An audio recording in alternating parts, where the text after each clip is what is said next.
Dia mengikuti berbagai konferensi tingkat nasional dan internasional. Kenapa mau ke Sumbawa, Pak Rektor? Di sana itu jauh dari hiruk pikuk ibu kota.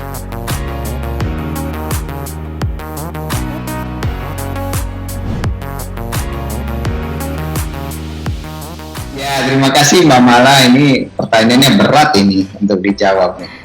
Tapi yang jelas tadi sebenarnya sesuai dengan slogan tadi Mbak Mala. Tadi Mbak Mala menyebutkan saya berhasil itu ini dan kemudian publis itu ini di mana-mana. Kemudian saya bertanya kepada diri saya sendiri, sebenarnya apakah cukup dengan itu? Apakah itu bisa menyelesaikan permasalahan-permasalahan di masyarakat? Nah, itu sebenarnya sehingga kita memutuskan bagaimana lebih banyak bermanfaat kepada masyarakat, tentu saja dengan satu peranan seperti rektor. Ini adalah amanah yang bisa kita gunakan untuk menyebarkan banyak sekali manfaat, membantu banyak orang, ribuan orang mahasiswa kita, terus kemudian IKM, industri kecil menengah juga kita bantu gitu ya. Ini story-nya sangat baik gitu ya, IKM ini Mbak Mala. Dia tadinya adalah industri yang kecil, bengkel biasa saja, namun sekarang alhamdulillah dengan kita sentuhan kolaborasi antara perguruan tinggi dengan industri, akhirnya industri juga bisa naik gitu ya, bangkit. Jadi kolaborasi itu yang kemudian kita sangat senang sekali ya kita lakukan bersama-sama. Jadi tadi kalau pertanyaannya apa itu ya, ingin saya punya moto Mbak Mala, jadi khairun nas anfa'uhum linnas, itu aja sih sebenarnya. Sebaik-baiknya manusia adalah yang bermanfaat bagi manusia yang lainnya. Itulah kenapa saya pengen ke Sumbawa ini gitu, untuk menerima tantangan sebagai rektor UTS. Iya, berarti supaya lebih banyak memberi manfaat ya, ilmunya dirasakan oleh lebih banyak begitu ya Pak Rektor. Ya. Nah, saya ingat sebelum pandemi Pak Rektor ini kan pernah berkunjung ke Makassar. Waktu itu memberi materi juga ya di sebuah forum, dan waktu itu saya ajak makan makanan khas Makassar, palu basah. Ini tuh enak banget. Ya, palu basah Pak Rektor. Waktu itu ternyata kita kasih nih sajian spesial yang pakai alas namanya kalau di sini, atau pakai telur. Ternyata Pak Rektor bilang saya nggak bisa makan telur. Karena waktu kuliah, karena zaman susah waktu kuliah, saya tiap hari makan telur sampai-sampai saya alergi. Bisa cerita sedikit nggak waktu kuliah di Gingseng, Pak Rektor? Bagaimana perjuangannya? Iya, jadi waktu pertama itu Mbak Mala waktu kuliah di Seoul National University, beasiswanya itu cukup ya, pas-pasan banget karena saya harus kirim. Saya baru nikah kan waktu itu, jadi harus ngirim ke keluarga, harus biaya untuk kos dan lain sebagainya, sehingga waktu itu menurut saya itu masa-masa yang paling sulit di hidup saya waktu S2 itu ya, karena memang beasiswanya sangat kecil, cukup lah, nggak ada kecil tapi cukup gitu.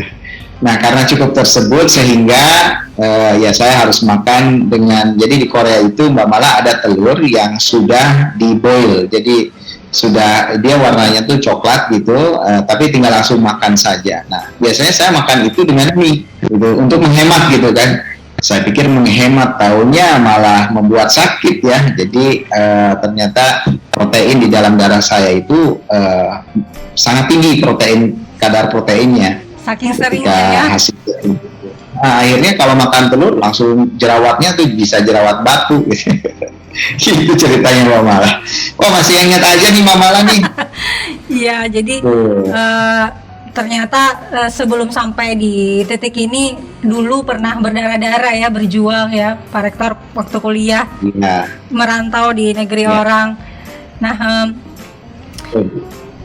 seperti yang saya sebutkan tadi, berbagai prestasi dan posisi seperti sekarang ini kan, di buku biografi ini penulisnya Ridho Fisabilillah ini menggambarkan bahwa untuk bersinar Pak Rektor ini juga memulai dari bawah, diselimuti kegelapan begitu, dan perjuangan. Bisa cerita sedikit tidak, bagaimana sih titik-titik balik dari karir dari Pak Rektor ini hingga ke sampai sekarang? Ya, Saya terus terang sangat bersyukur ya atas berkat Allah itu bisa kuliah di UI bersama Mbak Mala, kemudian bisa melanjutkan ke jenjang yang lebih tinggi, bahkan ya hampir mustahil karena saya pernah dikatakan oleh dosen senior ketika ditanya IP-nya berapa, saya jawab kurang dari 3, saya sebutkan 2,83.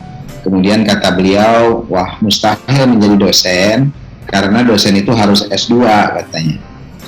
Sejak saat itu saya ketika orang berkata sesuatu yang merendahkan kita, saya bukannya down, tapi saya tambah semangat. Saya akan buktikan bahwa saya bisa.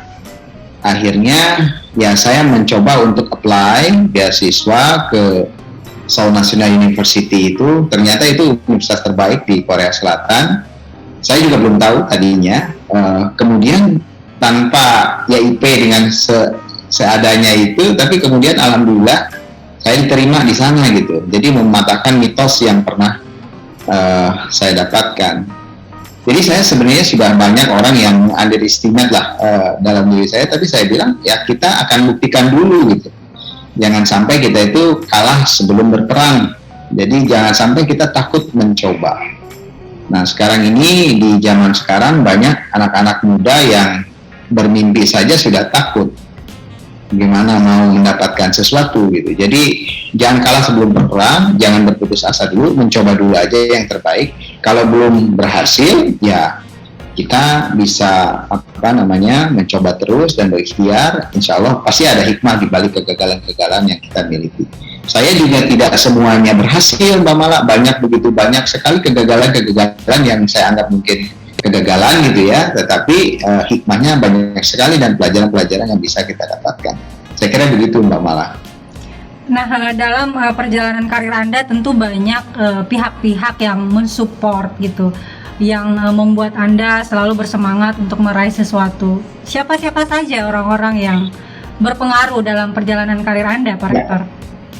Ya, saya sangat percaya Mbak Mala bahwa perjalanan karir seseorang itu tak lepas daripada peranan dari banyak orang tua kita, ayah kita, ibu kita yang selalu mendoakan kita. Kalau kita sudah berkeluarga, istri kita, anak-anak kita, teman kita, ya itu peranannya sangat besar sekali. Guru-guru kita itu peranannya sangat besar sekali. Jadi sebenarnya kalau kita berhasil itu kita nggak boleh kita sombong karena peranan mereka itulah sebenarnya kreditnya kepada mereka. Jadi banyak sih yang membentuk diri saya seperti ayah saya almarhum, ibu saya juga demikian. Mama lah pernah ketemu kan dulu. Nah, jadi mereka itu orang-orang yang punya istilahnya tuh peranan yang besar bagi kita tuh, Mbak Mala. Saya selalu sepakat dengan pendapat ini bahwa di samping, bukan di belakang ya, di samping seorang lelaki yang hebat itu ada wanita hebat. Nah tentu di buku biografi Pak Rektor ini juga nama Dian Sylvia Ardasari itu juga selalu disebut-sebut ya, karena Bu Rektor ini selalu mendampingi, bahkan mulai dari nol ya Pak Rektor mendampingi Anda sampai sukses. Sekarang Bu Rektor lagi di mana nih ngomong-ngomong? Ada di Sumbawa, itu kan temannya Bu Mala juga. Jadi Dian ini istri saya selalu mensupport karir maupun apapun itu terkait dengan saya ya. Jadi ya betul kata Mbak Mala bahwa memang di belakang suami yang berhasil itu ada yang namanya istri yang mendampingi gitu ya. Beliau lagi ada di Sumbawa. Nah, join bersama kita nih di sini. Beliau sudah ada di sama-sama kita. Assalamualaikum, Bu Rektor. Sini. Waalaikumsalam. Habis dari mana nih, Bu Rektor? Habis ada kegiatan arisan ya? Suaranya sedikit ramai. Iya. Salah lokasi. Salah lokasi, lagi di jalan ya. Maaf ya mengganggu Bu Rektor. Jadi saya mau tanya nih sama Bu Rektor, Anda mendampingi Pak Rektor mulai dari nol, mulai dari dia zaman susah sampai sekarang sudah memimpin satu universitas di Indonesia Timur. Apakah kesuksesan atau cita-cita yang diraih oleh Pak Rektor saat ini berkat doa dan dukungan Anda? Bagaimana tanggapannya, Bu Rektor? Bisa kasih testimoni bagaimana perjuangan Pak Rektor ya. Harusnya pertanyaan itu lebih tepatnya ke bapaknya, bukannya ke saya. Oh, iya, apakah betul. dia merasa karena doa? Tapi kalau menurut saya itu berkat doa banyak orang, terutama yang paling utama doa ibu ya. Kalau menurut saya doa keluarga besar, doa doa banyak orang seperti itu. Udah banyak orang. Tapi Anda melihat bagaimana sih sosok Khairul Hudaya ini? Bagaimana Anda melihat dia berjuang, tidak pantang menyerah? Bagaimana Anda melihat sosok Pak Rektor? Saya yang banyak yang bisa dipelajari dari Pak Rektor tadi adalah dia adalah orang yang bekerja keras dan merealisasikan apa yang menjadi idenya gitu. Jadi setiap ada ide pasti dieksekusi. Jadi mungkin kunci suksesnya seperti itu. Ide itu dia eksekusi gitu, dia nggak sampai di ide aja, tapi langsung direalisasikan. Dan satu lagi mungkin yang menjadi kunci kesuksesannya itu niat baik. Karena saya pernah dengar niat baik itu adalah setengah dari kesuksesan, seperti itu. Niat baik kuncinya ya, dan langsung eksekusi. Jadi niat baik dan eksekusi. Oke. Baik, Bu Rektor, terima kasih ya sudah bergabung. Boleh dilanjutkan kembali kegiatannya. Terima kasih. Ya, terima kasih sama-sama. Oke, Aduh, Pak surprise Rektor. ini. Tadi itu testimoni dari sang istri tercinta. Mungkin terakhir saya mau minta nih dari Pak Rektor, bagaimana di buku ini juga saya memetik hikmah bahwa untuk kita boleh semangat kita boleh melengkung, boleh bengkok, tapi jangan sampai patah. Bagaimana caranya supaya semangat itu tidak patah, Pak Rektor? Ya, Karena Mbak Mala Anda kadang ini gitu. punya riwayat diremehkan, misalnya IPK waktu itu tidak sampai dan dianggap tidak bisa sekolah di luar negeri, kemudian menjadi dokter yang muda sehingga dianggap bahwa dokter masih muda, kenapa diperhitungkan, kenapa dijadikan dosen berprestasi begitu. Bagaimana menjaga semangat itu, Pak Rektor? Ya, pertama Mbak Mala, setiap kita itu pasti punya potensi yang Allah berkahi kepada kita. Pokoknya dalam hidup ini jangan sampai kita menganggap remeh orang lain. Orang lain itu pasti punya potensinya, pasti punya kekuatannya sendiri.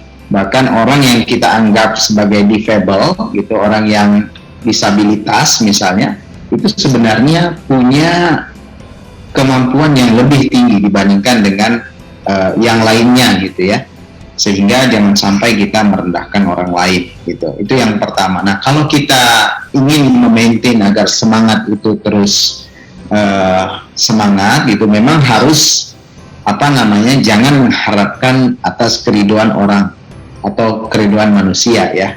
Karena kalau kita misalnya karena kita ingin mengharapkan sesuatu yang dari seorang manusia, maka tidak akan ada habisnya dan itu akan menjadi diri kita menjadi menyesal ya, menjadi menyesal, bahkan bisa bisa berdampak nggak baik gitu kepada diri kita. Makanya caranya apa ya, harus kita memang mengharapkan keriduan daripada Allah Subhanahu Wa Taala. Jangan sampai kita ini niatnya hanya untuk mencari keriduan manusia. Kalau untuk mencari keriduan manusia pasti tidak akan habisnya. Nah, oleh karena itu kalau kita yang memohon ridho sama Allah, maka semangat yang atau mimpi-mimpi yang ingin kita raih itu akan terus kita coba realisasikan sedikit demi sedikit. Kalau dia tidak berhasil, belum berhasil gitu, dia akan mengikhlaskannya dengan sangat mudah gitu. Jadi itu sih sebenarnya kita harus mendekatkan diri kepada Allah Subhanahu Wa Taala supaya ya kita bisa tidak mudah putus asa gitu, tidak mudah sakit hati gitu ya kalau kita belum mencapai mimpi tersebut. Insya Allah begitu, Mbak Mala. Baik, Terima kasih banyak waktunya Pak Rektor UTS, Dr. Hairul Hudayat. Mudah-mudahan visi misi Anda untuk membangun peradaban pendidikan dari bagian timur Indonesia bisa terwujud seperti cita-cita Anda sebelum-sebelumnya. Mudah-mudahan niat baik Anda mendapat balasan dari Yang Maha Kuasa. Terima kasih banyak waktunya Pak Rektor. Assalamualaikum. Dari timur untuk Indonesia. Waalaikumsalam warahmatullahi wabarakatuh. Ya pemirsa, itu tadi perbincangan saya dengan Rektor Universitas Teknologi Sumbawa, di mana kegigihan beliau meninggalkan zona nyaman di ibu kota untuk datang ke bagian pelosok, bagian timur Indonesia untuk mengabdikan diri dan membangun peradaban pendidikan, membuat kita tersadar bahwa ilmu pengetahuan seyogianya bermanfaat bagi orang banyak. Dari Timur untuk Indonesia, kita jumpa di episode selanjutnya.